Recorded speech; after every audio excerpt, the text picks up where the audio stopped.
Everyone, this is Kiko Vlog. It's a Filipino actor based here in Saudi Arabia and welcome back to my channel. Agad-agad gawa na ng reaction video ang Barda compilation. So, I won't take any longer. Let's start this reaction video. Wait lang, ulitin ko lang to ha kasi ang genuine din talaga ng encounter na to sa totoo lang. Meron ba talagang mga fans or meron din ba kayong na something like na experience na umiiyak talaga sa true? Ay, umiyak talaga siya oh.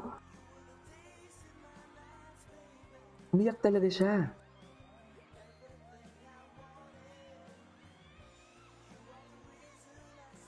Hala, ang lala.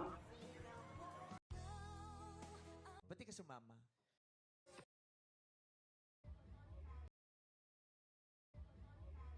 Ito pa pala. Pawis na pawis si Ginoo. Pero kahit pawis talaga siya.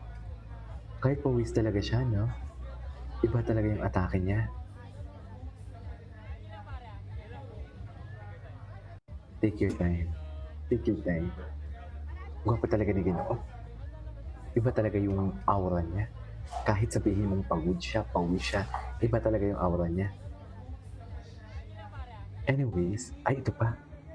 From screen heartthrob to race day motivation. Halatang kakagising na lang. Sa totoo lang, tinan mo. Di ba? Halata talagang kakagising niya lang na. Kilometers si David today. Ang cute-cute mo. Mahirap na mga kunin to. High drops siya. Mahirap ka na mga naka-training ng high rocks. Oh, ang Bicol. Oh, nabanggit na naman ang Bicol. Alam mo, I am wondering ha. Ako talaga nag-iisip talaga ako kasi may narinig akong chika kung ano ipapasabog nila.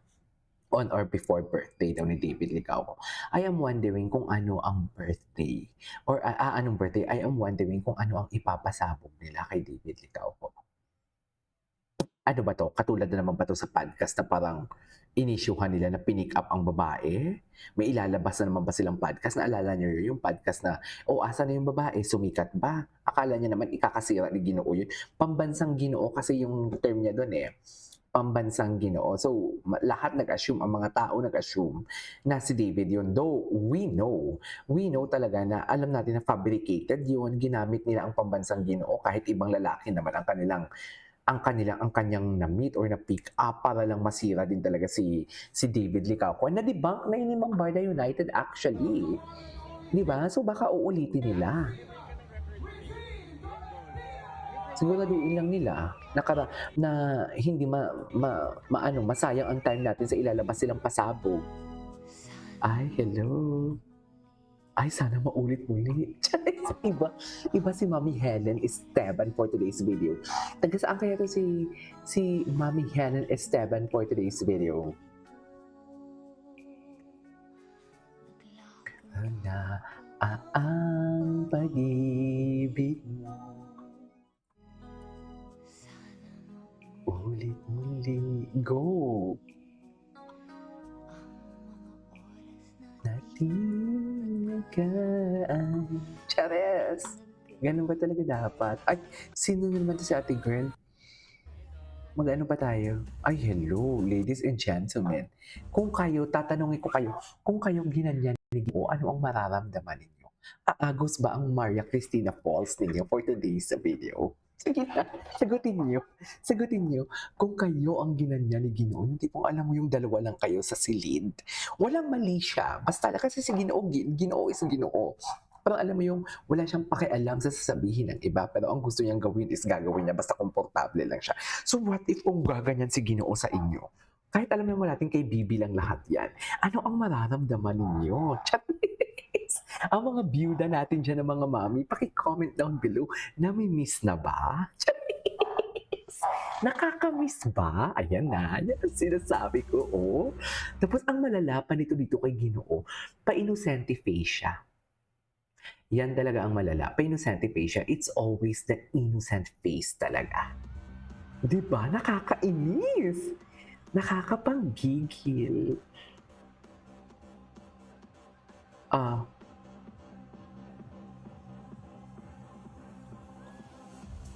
Pak. Loko. Saan dalahin? Diba?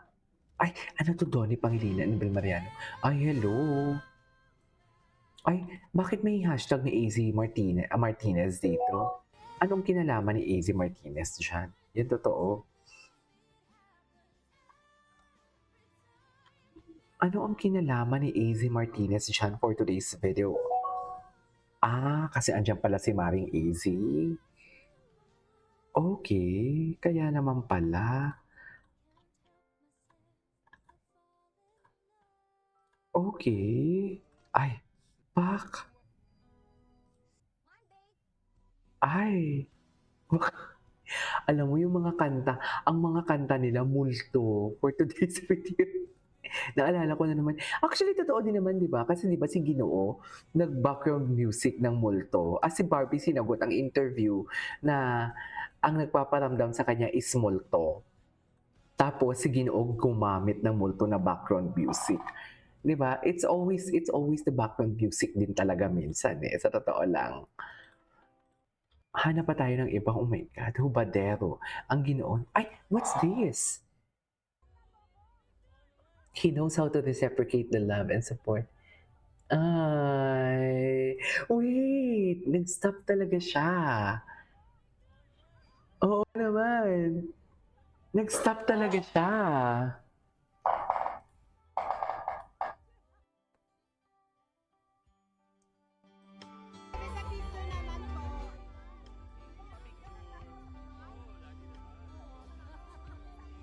Approachable talaga siya. Approachable niya talaga. That's why many people loves David eh, no? Approachable kasi talaga siya. Sometimes watching trains go by all of my life. Ay, tatandaan mo ko? Ay, si Barbie, bago to ah. Kailan to? Ay, sino yung lalaki dun sa likod?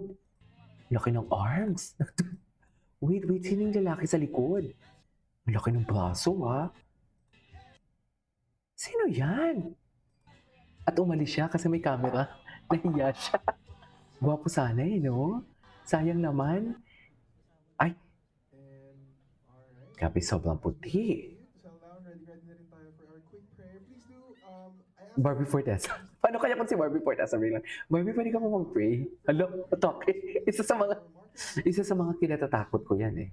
Yung bigla kang mag-pray, yung tipong bigla kang ipag-pray, hello, hindi ako prepared. Madali lang naman mag-pray, pero parang alam mo yung parang malalaman kasi nila pag hindi galing sa puso ang mag-pray. You know what I mean? Anyway, so that's all for today's video. This is Kimo Vlogs and see you on my next vlog. Bye!